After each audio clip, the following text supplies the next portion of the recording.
শরীরের সাথে সাথে মনের ডিটক্সিফিকেশনটাও কিন্তু জরুরি বাপু।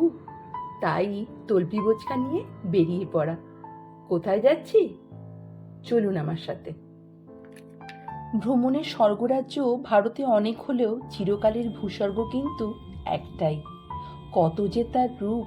শীতকালে তুষারাবৃত, বসন্তের টিউলিপ ফুলের নানান রঙের সুশোভিত, আবার হেমন্তের লাল হয়ে যাওয়া চিনার পাতার সৌন্দর্যে শোভিত। একদম ঠিক ধরেছেন, আমাদের অতি পরিচিত কাশ্মীর। তাই বছরের বিভিন্ন সময়ে কাশ্মীরের সৌন্দর্যকে উপভোগ করা যায় বিভিন্ন রূপে।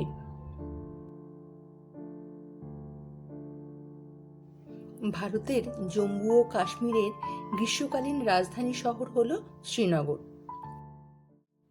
এই শ্রীনগর পৌঁছানোর যাত্রাপথটা বেশ দীর্ঘ হলেও ক্লান্তিকর কিন্তু মনে হবে না, কারণ পথের দুধারের প্রাকৃতিক শোভা এক কথায় অপূর্ব। আর শ্রীনগরের দর্শনীয় স্থানের তালিকাটা বেশ বড় হলেও কাশ্মীর আসা পর্যটকদের বেশিরভাগেরই প্রধান আকর্ষণের কেন্দ্রবিন্দু কিন্তু ডাল লেক, যাকে নিয়ে আজকে আমার এই কাহিনী।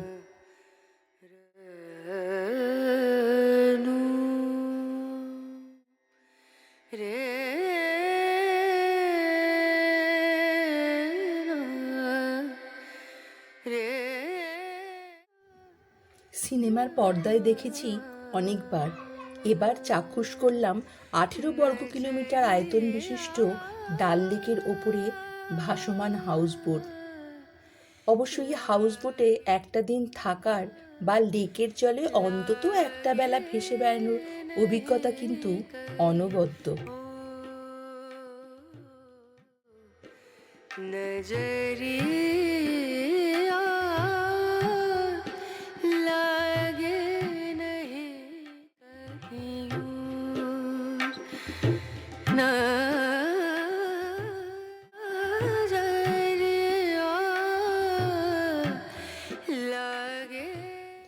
বুলেভার্ড রোড দিয়ে যত এগোনো যাবে ততই দেখা যাবে বাদিকে তাকালেই নীলরঙা ডাল লেকের জলে ভাসমান হাউসবোট।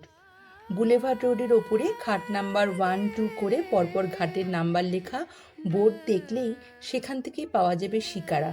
ইচ্ছে করলে সেখান থেকে পৌঁছে যেতে পারেন যে কোনো সুদৃশ্য হাউসবোটে আর দেখতে পারেন জলকেন্দ্রিক জীবনযাত্রার অপূর্ব ছবি।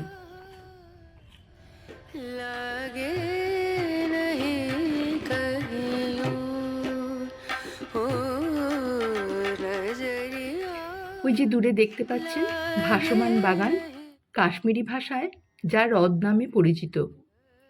দিনের বিভিন্ন সময় শিকারায় ভেসে বেড়ানোর অভিজ্ঞতা কিন্তু ভিন্ন ধরনের। ডাল লেককে ফুলের হ্রদও বলা হয়। খুব ভোরবেলায় শিকারায় ভেসে চলে যাওয়া যেতে পারে সবজি বাজারে। শিকারায় ভেসে আসছে রকমারি ফুলের পসরা বা রকমারি ফলের সম্ভার। চাইলে কিন্তু কিছু কিনতেও পারেন।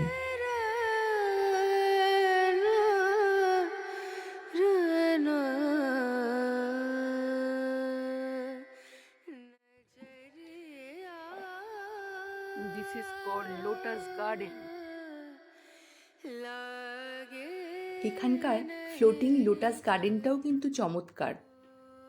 যদিও বছরের জুলাই আগস্ট মাসেই প্রচুর ফুল ফুটতে দেখা যায়, কিন্তু ভোরবেলা যদি বেরিয়ে পড়েন তাহলে দেখতে পাবেন এখানে অনেক রকম পাখির ভোর থেকেই শুরু হয়ে যায় খাদ্য শিকারের প্রস্তুতি, আর তাদের নানান অঙ্গভঙ্গি কিন্তু ক্যামেরাবন্দি করতে ভুলবেন না।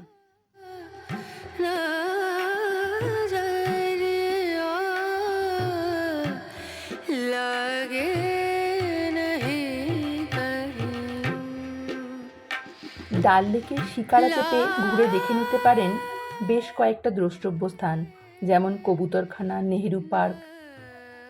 আবার অবস্থান ভেদে ডাল লেকের নামেরও বেশ কিছু পরিবর্তন হয়, যেমন পাহাড়ে ঘেরা একটা অংশের নাম নাগিন লেক।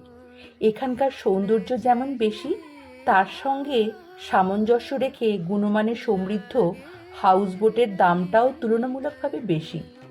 হাউসবোটে বসে বা শিকারায় ভেসে ভাসমান রেস্তোরাঁ থেকে কিনে নিতে পারেন বিখ্যাত কাশ্মীরি চা কাওয়া, বা খেয়ে নিতে পারেন টুকটাক বিকেলের খাবার। লেকের গভীর অংশে, যেখানে দেখলেই বুঝতে পারবেন লেকটার নাম গোল্ডেন লেক, কারণ সূর্যাস্তের সময় এই লেকের জলে সূর্যের আলোর যে প্রতিফলন ঘটে, তাতে কিন্তু নামটার সার্থকতা সত্যিই বোঝা যায়। আর এরকম একটা মোহময়ী পরিস্থিতিতে নিজেকে আর আটকে রাখতে পারলাম না, গেয়েই দিলাম দুকলি গান।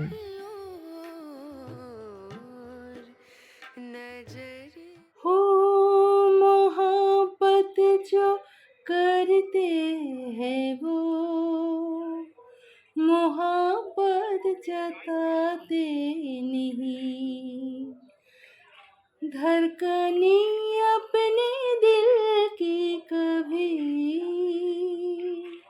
किसी को सुनाते नहीं, किसी को सुनाते नहीं। मजा क्या रहा जबकि खुद कर दिया हो मोहब्बत का इजहार अपने जुबां से।